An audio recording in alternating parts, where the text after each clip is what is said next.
Hey, what's going on, guys? Today we'll be talking about the top 12 NFL Middle Linebackers heading into 2025. This on another episode of...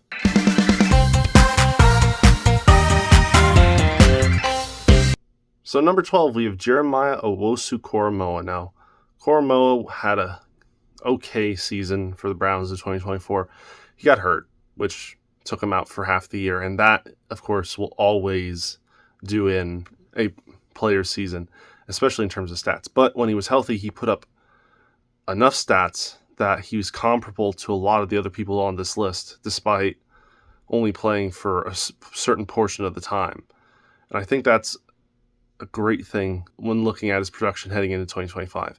The Browns defense will still have to be very good to offset the offense, and I think Koramoah will be a big part of that. So number 11, we have Terrell Bernard. Now, Bernard had a okay season for the Bills. I think he could have did a lot better. Partially, that was because he was hurt, and he had to recover from that, which slowed him down even when he was back. But I think in 2025, if he's completely healthy, he will be the mainstay of that Bills defense. He's very effective when he's on the field. He creates a bunch of stats in various ways. He's very impactful. He's elite. He shows it on the field, and I think he will definitely have a shot at having a top 10 season. So number 10, we have Foye Oluokun. So I think he had a very good season for the Jaguars. I think he could even be better.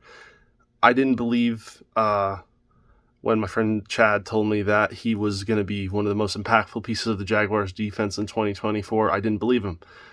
I was wrong. I don't know where this man came from or why he's so skilled, but he will be a force in 2025 if he continues to get better. And honestly, on the Jaguars defense, he's perfectly set up to succeed. Because who else do they have that's that talented in the center of the field? So number 9, we have Ernest Jones. Now, I can still not forgive the Rams for trading him away to the Tennessee Titans last year. And he found his way from the Titans to the Seahawks. And that's just... the Seahawks got such a good middle linebacker, and I miss him so much as a Rams fan. So shout out to any Seahawks fans that actually see this video, because you got a good one. And he will continue to be very good in 2025. So number 8, we have Nakobe Dean. Now, Nakobe Dean had a great year in Philadelphia in 2024. Of course, he got hurt near the end, so he didn't get to enjoy the playoff run that the rest of the team had. But he was one of their main 2 middle linebackers, and he was very good to boot. He put up a lot of stats, had a lot of impact, and I think in a lot of people's minds, this past year improved where he sits in the overall standings of middle linebackers, especially for people who had never seen him before or only seen him on other teams. So with that being said, I think in 2025, that Eagles defense will still rely heavily on him as one of their 2 main middle linebackers. I think he'll still put up a crazy amount of stats. Of course, that also depends on how good the Eagles are at other positions of the defense. So number 7, we have Nick Bolton with the Kansas City Chiefs. Now, Nick Bolton had a very good 2024 season with the Chiefs. I don't think that'll change in 2025. He's very good in a variety of ways, whether it's getting sacks, defending in the passing game, or just playing in the center of the field. And I think that will continue to be the case in 2025. The Chiefs' defense, the team as a whole took a step back in 2024. And if they rebound in 2025, I can see him even having a better year. Regardless, he'll still be top 10.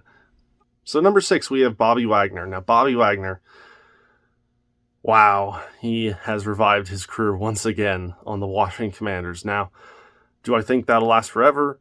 Probably not. He's also on the very older side, which means he'll start regressing into his abilities as more damage gets done to his body. But for now, he's still playing at a very high level, and I think that continues in 2025. In 2024, I don't think anyone expected him to show up as much as he did on that Commanders defense. And so number 5, we have Zaire Franklin. Now, Franklin, honestly, the defense for the Colts, including Franklin, were the standout parts of that team in 2024, because we know the offense wasn't for sure. And I think Franklin was a large part of that. He plays very good for the Colts team, and I don't see that changing.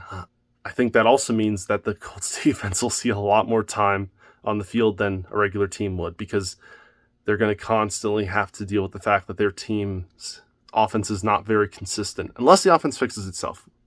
Full disclosure, if they fix it, I think maybe he falls down this list because he doesn't have the same amount of opportunities to get stats and show how amazing he is. But this is my take on how good their offense is, which is not that good. So speaking of aging talents that don't know when to go away, we have Lavonte David, and he's back for another ride with the Tampa Bay Buccaneers. And one thing, honestly, I didn't realize until I looked at his stat line in preparation for this video is how good he was in 2024. For someone his age, he's still playing extremely good. And I honestly, stat-wise, he was comparable to pretty much everyone above him on this list. And the only reason I'm putting him below is because of his age. His age will be the limiting factor of his career. He's been getting up there, and eventually the regression will hit. So number 3, we have Roquan Smith. Now Roquan, he played very good in 2024. It was a down year for the Ravens defense, and I think they'll rebound in 2025, which will mean better numbers for Roquan Smith. He's always, in the past few seasons, he's consistently been one of the best middle linebackers in the league, and I can't see that changing. Obviously, if he gets hurt, that'll change it. But barring injury, I don't see him not being one of the best middle linebackers in the league. He's consistently top 3. He's going to be top 3 again. I have him here at 3, and that's just because the Ravens defense took a step back last year. So number 2, we have Fred Warner. Now, Fred Warner had a good year for the 49ers. Honestly, a great year for the 49ers in 2024. Now, partially that was because of all the injuries, all the issues with that team, but also because that team has just lost everyone in free agency. I don't know what they're going to be doing on defense next year, but it's not going to be as good as it was in San Francisco, and that's unfortunate for the 49ers. But he was honestly one of the best middle linebackers in this past year. I don't think that's changing. I think he'll still be top 3. It's just I don't think he'll be the best one heading into 2025. So number 1, we have Zach Bond of the Philadelphia Eagles. Yep, you probably could have guessed it earlier. I mean, I did include the other one, Nakobe Dean. And Zach Bond was better than Nakobe Dean. So if you didn't expect him at some point on this list, I don't know what you were doing. But Zach Bond had an amazing year with the Philadelphia Eagles. He put up insane numbers. And statistically, he was one of the most impressive middle linebackers of the year. 5 fumbles is a crazy amount for one person to produce, and I can honestly see him doing it again. But as of right now, he was the best middle linebacker on the team that just won the Super Bowl and decimated the Kansas City Chiefs. If I don't put him at 1, if I don't show him some respect, that's just not doing him justice. So for now, he's 1. That could change. Like I said, anyone in the top 4 of this list could be the best middle linebacker in 2025. I think they all are very talented, and a lot. With that being said, guys, please like, share, subscribe down below, and comment what you think I did right. What do you think I got wrong? Did I forget to include someone you really want? Did I rank someone too high or too low? I love the comments. I love responding to you guys, so please let me know. Until next time.